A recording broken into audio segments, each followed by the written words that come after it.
Bandeko. Mais est-ce que moi, si tu là-bas, ex, n'a pas mis ta gala, et Zalaka? Non, mais Patrick, je ne peux pas répondre comme ça. Mais voilà, si merci, tu là, on m'a bêté. Bandeko, tambola mukilo mona mazabu. Mais tu là, mais quand il y a soutien la public, on le va gagner. Non, rien qui parce que ta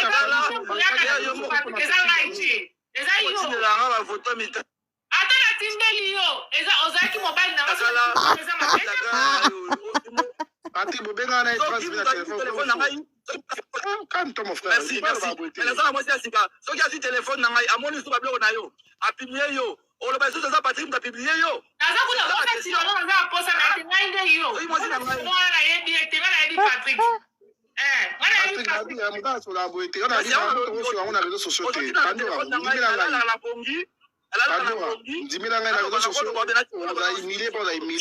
Je pense que les gens peut-être réduire après. Non,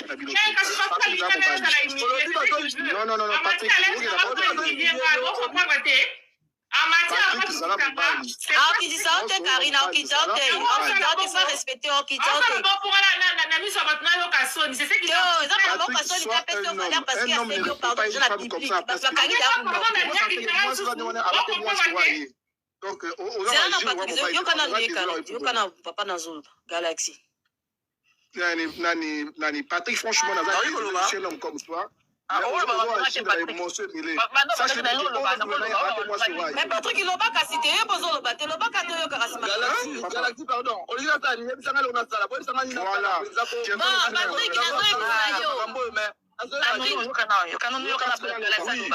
Patrick, moi, je parlais avec Karine. Problème est Ali Boy, Patrick. Ouais. Ton soldat qui a privé ma cambo, la cousine à Patrick. Problème, la cousine à Karine. Et alors, à Liboso, premièrement, on s'excusait déjà. Na, ils sont awa, bato apia Karine, public, on s'excusait, on s'épeli, en tout cas, et ça allait bien. Deuxième chose, les années Patrick. Deuxième chose, les années, pourquoi Karine a privé. On s'excusait, on s'excusait, on a privé, puis on a balé.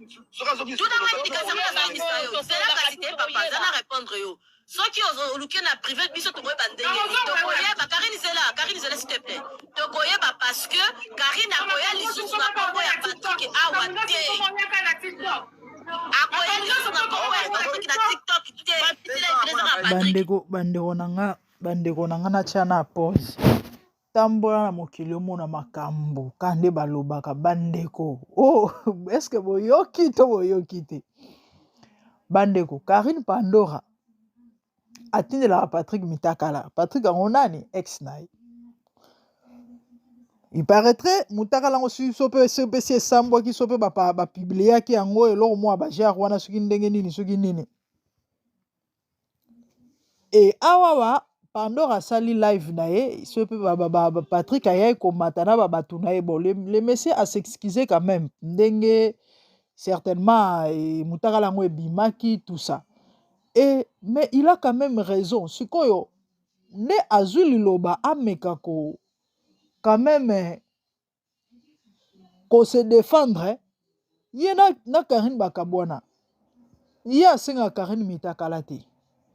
Karine ye moko musane kotindela ki Mitakala. Sikoyo ye a déjà na mwasi na ye. Azwa mwasi, so pas zala na mwasi bandakala, soki ti anobi manaye je sais pas mais alobi kana mwasi. Yango azotuna mais Ozoti na Mitakala siko soki mwasi wana moni ekazo ya publier lisusu ekobimaka ngai siko ngana okoma ndenge bato baza na live ango bazaki na live ango bazo blâmer le Patrick en question ke azala mobali siko ofale aloba nini to asani en fait na moni elo mabe o alobi te bandeko Pandora alobi ya azafi ya mobulu te aki posa mobali sikoyo mobali oyo yakanisi amoni kaka mosusu te Patrick ala esika mosusu okende te yango wana shwa te fatindele mosa les amis bolimbisanga na oseka meza serré fatindele Mutakala bayebisi ye mwana mbala alobi na ye o me nga na otoka bwana et puis na senga o mitakala te o bongo siko na kotindela nani oza ex na nga yango namoni fo natindela yo bandeko na nga y a un très sérieux problème ici ata bino moko mobali bokabwana botindele mitakala asengi yo te alingi pe te me yo otindeleka mitakala de vous et moi nayebi te et ozoko insister en disant que tu as raison de le faire c'est vrai il y a de ces femmes là oyo ke ta mosusu mobali atika ye na defonde baloba na lingala to pa kraka mobali wana mosusu kutu bazala te me atindaka nde mitakala bazali na bango ebele mais sikoyo eloko nga ekosalisa nge mission eza défense ya Pandora façon ao se défendre que elle a raison au fait mpona ye elle a raison de faire ça elle a raison de faire ça mais sikoyo ya mawana ya pasi eza ke likolo kotinda bamitakala na bapibliaki ye basambwisaki motakala mais malgré ça elle continue nde place problème ezali de vous et moi bozomona te ke ya quelque chose qui cloche kote mosusu epesi nga pasi kote mosusu epesi nga mawa bandeko na bandela wapi eya na bato ebele bazala na poto c'est vrai Karine Pandora par rapport à histoire ya famille na bango baza na mwa baproblème génétique ya makambo bamitu mama na ye abelaka liboma abelaka motu aza na problème ya banerve au fait et les gens la traitent aussi ye pe Karine de folle parce que babiloko asalaka makambo mosusu alobaka ekadraka te e koyoka défense oyo par rapport à kotindela mobali motakala c'est vrai mwasi liboso tatindela ex to mobali moko oyo alingaka motakala mais défense na ye koloba ke elle a raison elle a droit et puis aza ko-insister tina dernière énergie que il faut asala yango nde eloko ekamwisi ngai nayaki napesa mwa conseil ka nde tomesana kopesa conseil naseki to mpe sekisi mais quelque part ça fait très mal bandeko na nga ya na bandeko ebele na poto ya na bandeko ebele na poto na basi na mibali bakraka bakraka donc baréalité ya poto ekomisa ye moins l'écart misu bakoma ba moins 1 misu bakoma ba 99% bocomprendre eloko na loba ana ye normal mais ça ne va pas mo boye ezali mo eloko mo bamoke ezozanga mpo moto efonctionner comme il se doit nayebi te malili ya poto je crois pas eza malili certainement bapression na baréalité mosusu oyo tokutanaka nango ya desela ebele ya na bato ebele bandeko nanga bondemelanga en tout cas soki balobi bakende kosala check-up ya mitu les amis croyez-moi baova na bato te oui tozomona yango ebele eya na bato ebele na baréseaux sociaux bamakambo basalaka ils ont de très sérieux problèmes dans la tête motu neti Manuela bon Manuela bato ebele bayebi ke on dirait air moko mwa motu esalaka ye mwa motu mpo des fois babotolaki bana babilo mwa ndenge wana bajare wana so ozwi makambo so botali mpenza makambo asalaka motu normal akokóma na niveau wana te ozwi Karine Pandora baza mwa ebele bamama ebele surtout bafingaka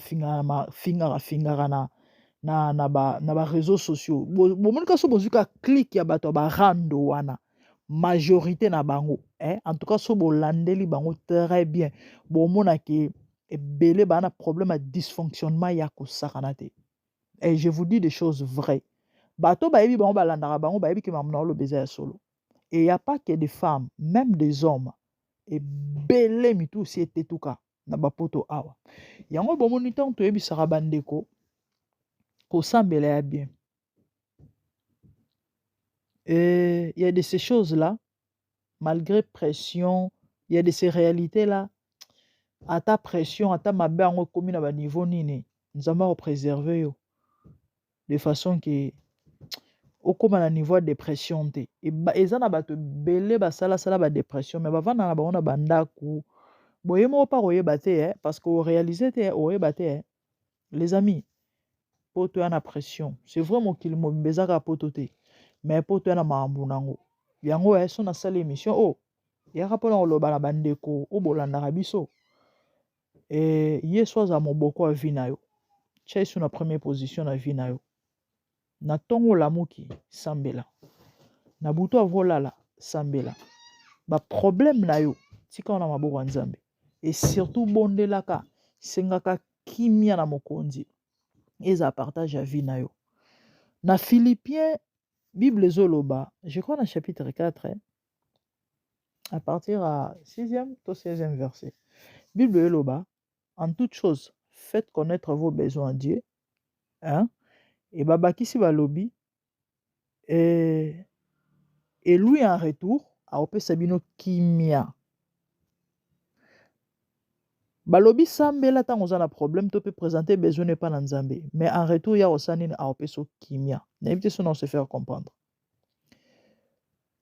na place baloba aopeso lo ozosenga mais balobi aopeso kimia boyebi pourquoi kimia déjà nanu tango to présenter requête pas na nzambe eza neti semence o moto aloni or nkona ebuk et jamais qu'on a nkona même jour et boti même jour donc entre moment ya prière to ya requête na ya exaucement po mona eloko sengaki vale moko ezalaka na kati wana donc tangu moloni aloni na tangu ya koya kobuka terme moko ezala na katikati wana yango moni Bible ezoloba so représenter ba requête na bino to ba besoin na bino pa na nzambe apesa bino kimia do en attendant eloko oyo ozozela eya il faut nano nzambe a protéger na kimia apesa nano kimia pourquoi ba continuer balobi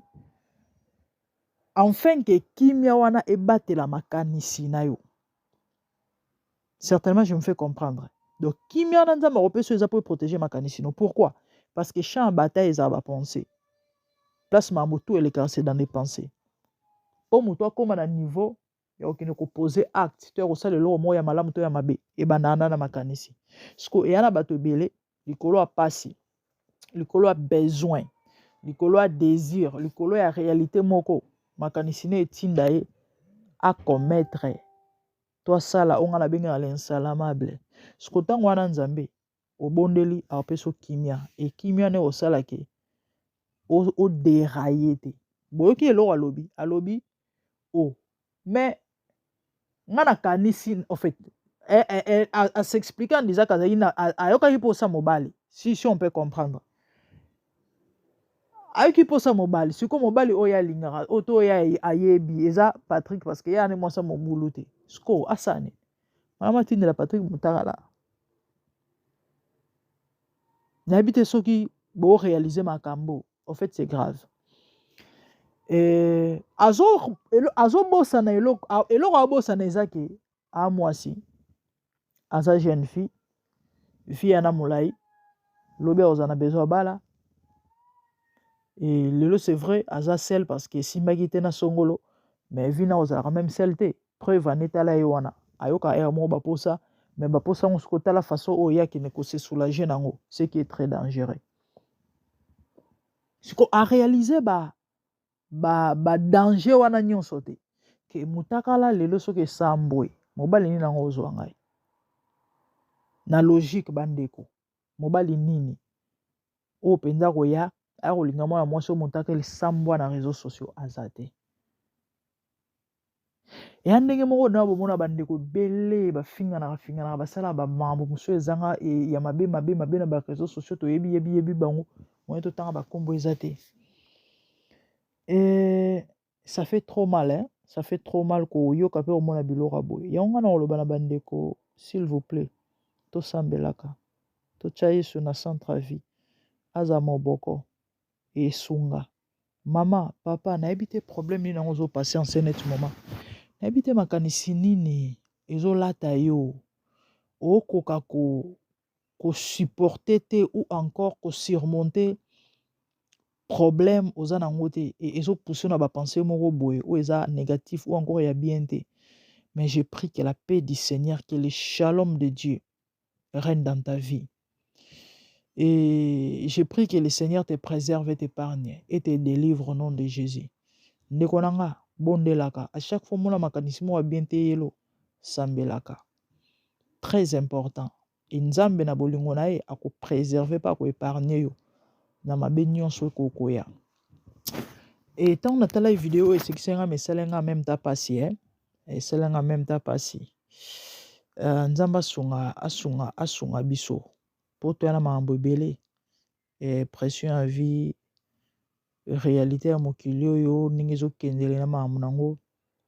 En tout cas, nzambe kaka kwa luzolo sinon non. Donc nzamba ayokela biso mawa sunga biso. C'était ça conseil à moke nazali nango les amis to sambelaka. Nzambe a préservé biso. Et j'espère que to suki na biso awa to sonki sous voice en avant to chiter.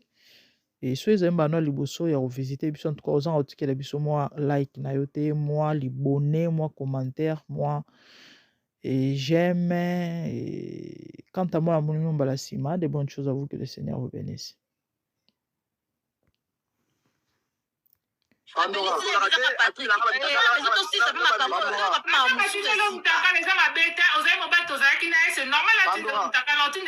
Oulala. Oulala.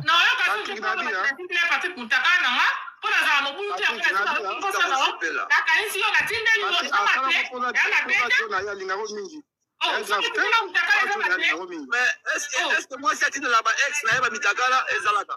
Non, mais Patrick, tu peux pas répondre comme ça. Mais ouais, merci, tu là, on m'a bêté. Merci. Il faut pas répondre comme ça. Ouais, mais tu là, mais quand il y a soutien dans le public, on le bagage. Non, parce que ta famille.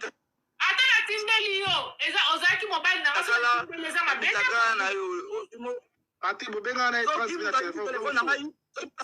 Calme-toi, mon frère. Merci, merci. Ce qui a sur téléphone, à mon histoire, a publié yo. On le baisse ça Patrick a publié yo.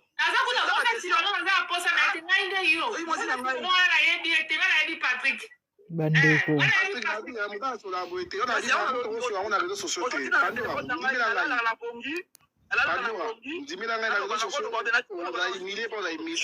Je pense que je crois les après sur le réseau après. Non, Patrick.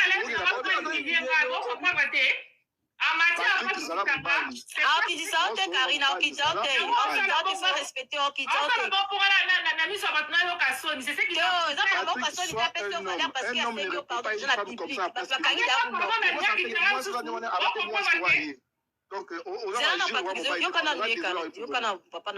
Galaxy. Nani, Patrick, franchement, un homme comme toi. Mais Patrick, il n'a pas qu'à citer, il n'a pas qu'à Galaxy, pardon. On dit que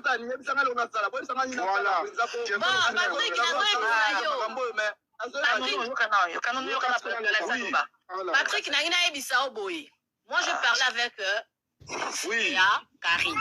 Problème est Ali Boy, Patrick.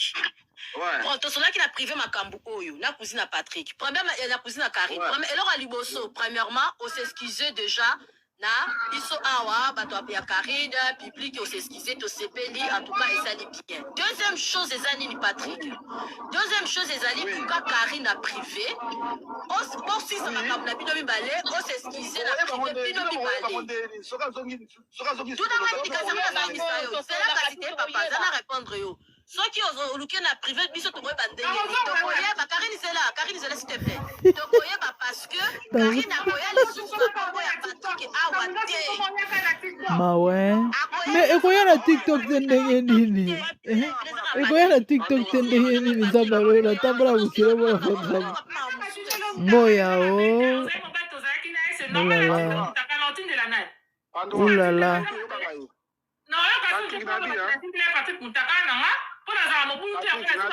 Mon Dieu.